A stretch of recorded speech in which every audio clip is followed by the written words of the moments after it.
people? Welcome back to my channel, Albert JTV. Match review time. Arsenal 0, Burnley 1.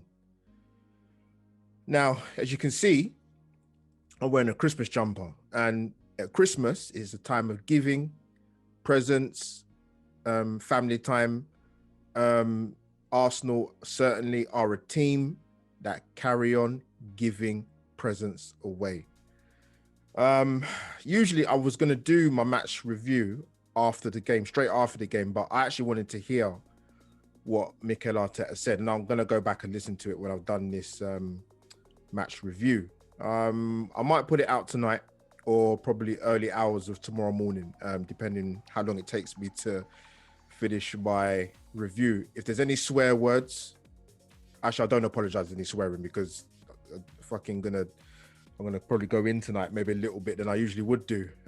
But firstly, let's start with the team lineup. I must admit, there's part of me that was surprised and wasn't surprised.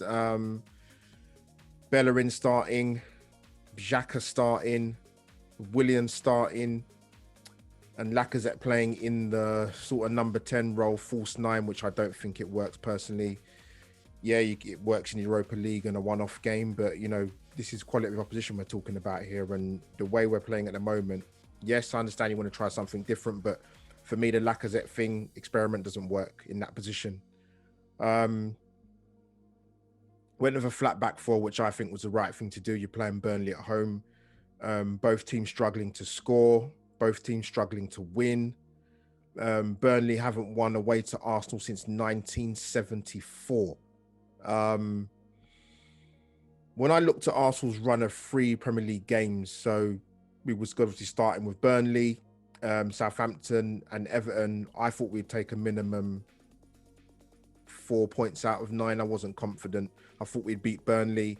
How wrong was I? Not happy with the team lineup. Probably the unhappiest I've been with the team lineup for about 4 or 5 weeks.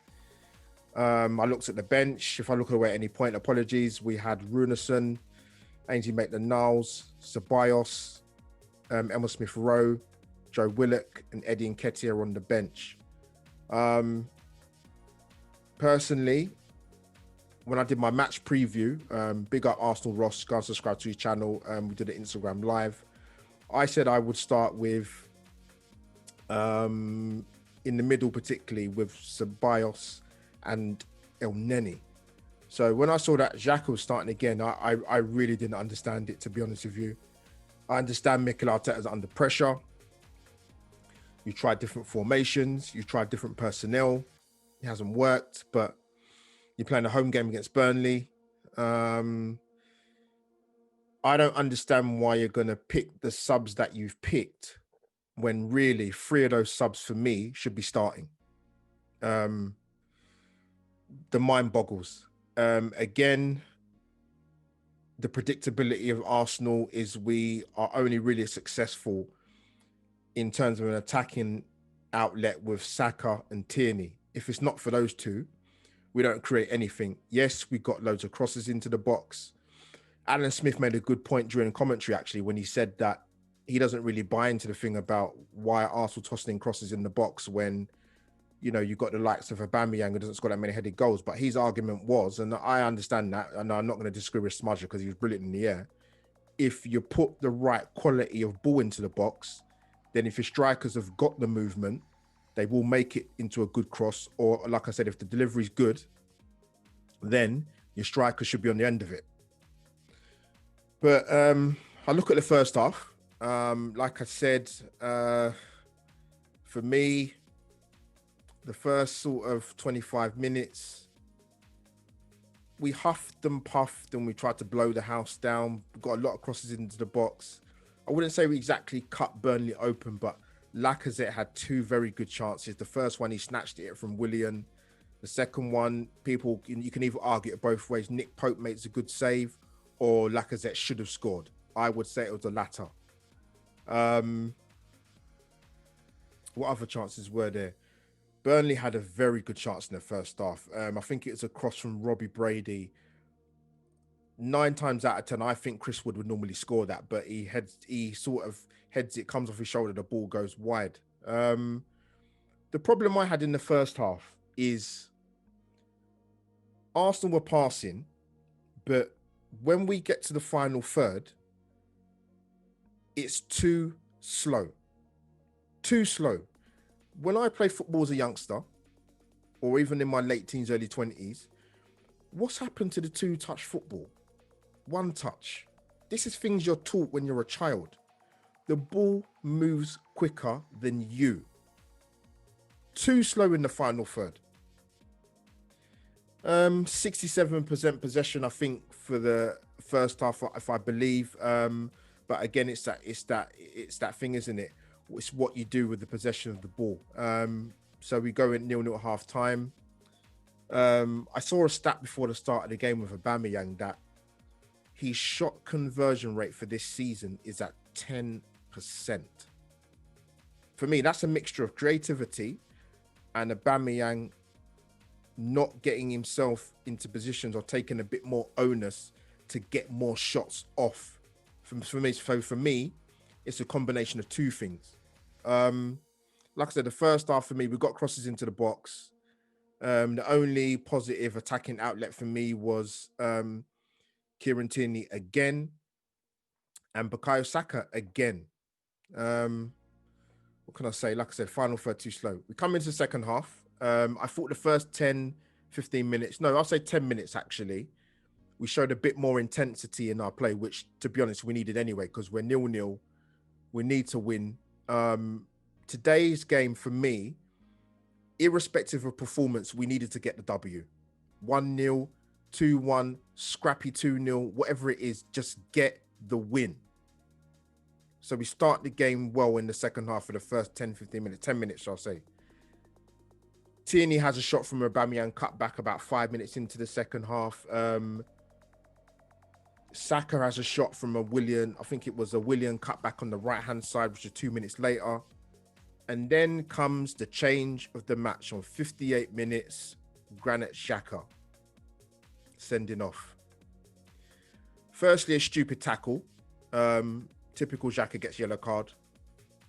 And then it's only when we saw the replay, VAR said to the referee to go and check an incident where Xhaka has grabbed Westwood by the throat.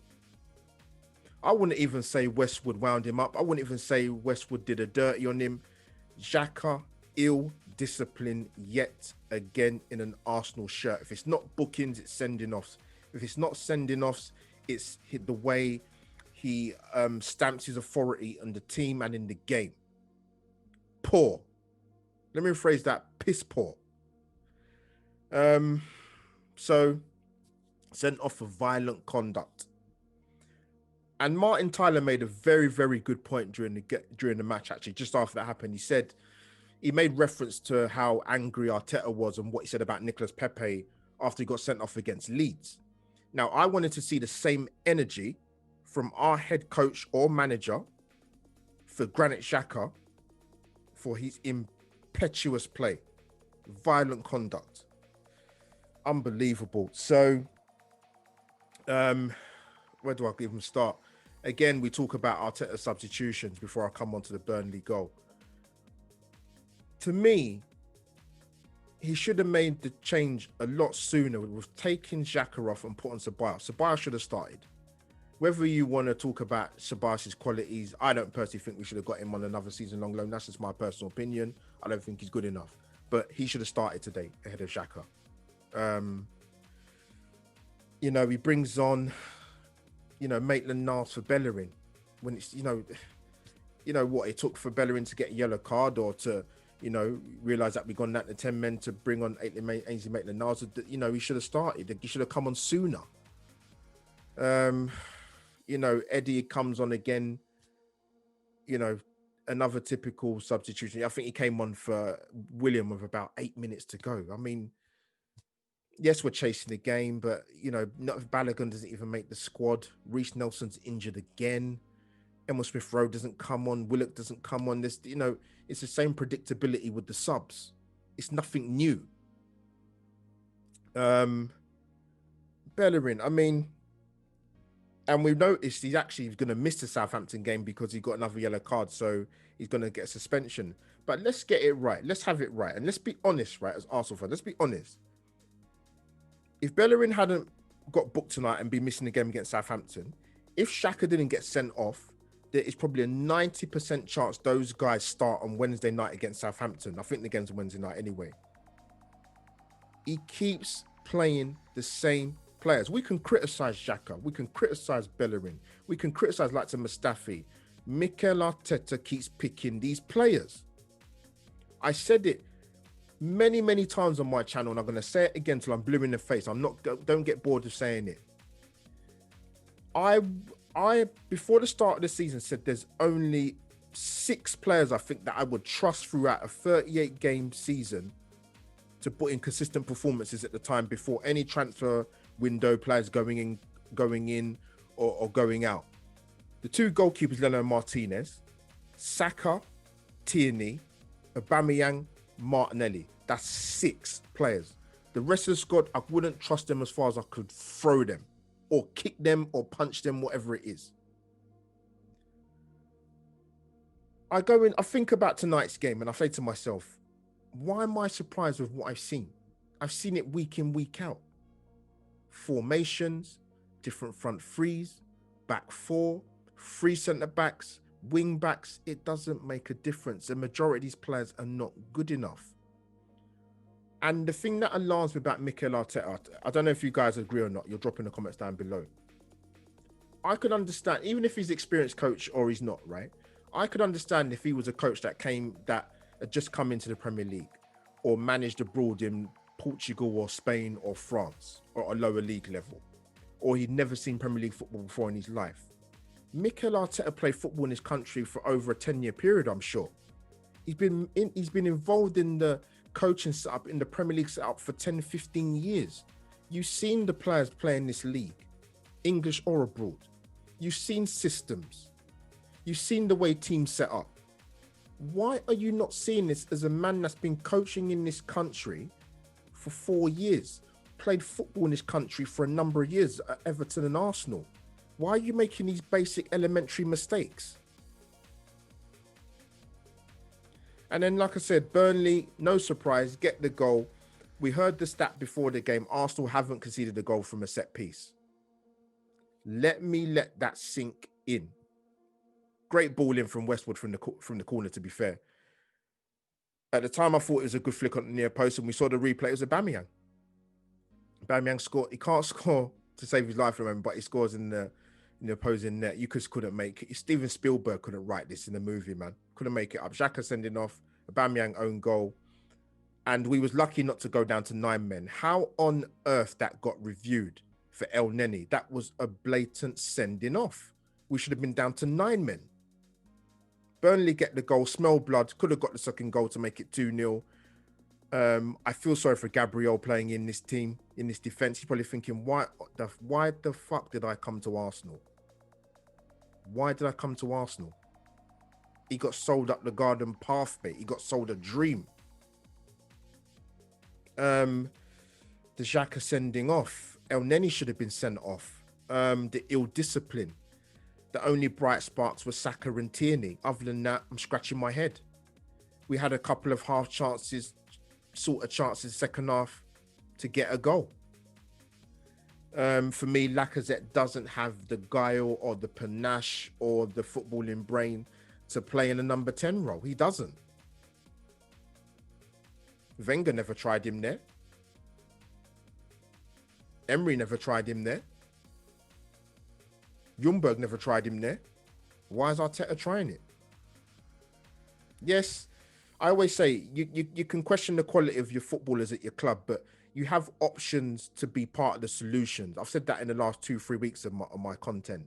Arteta is not doing that. You're putting faith and trust into a group of players that have let down 4 managers, including Arteta.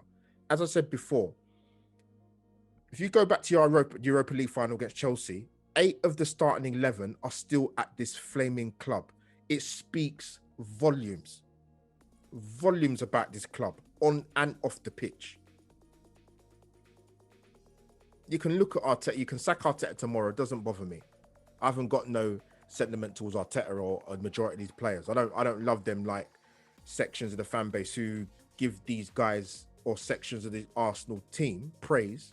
Praise for what? It's not about free Ozil or hashtag Ozil. It's not about playing a Aubameyang down the middle.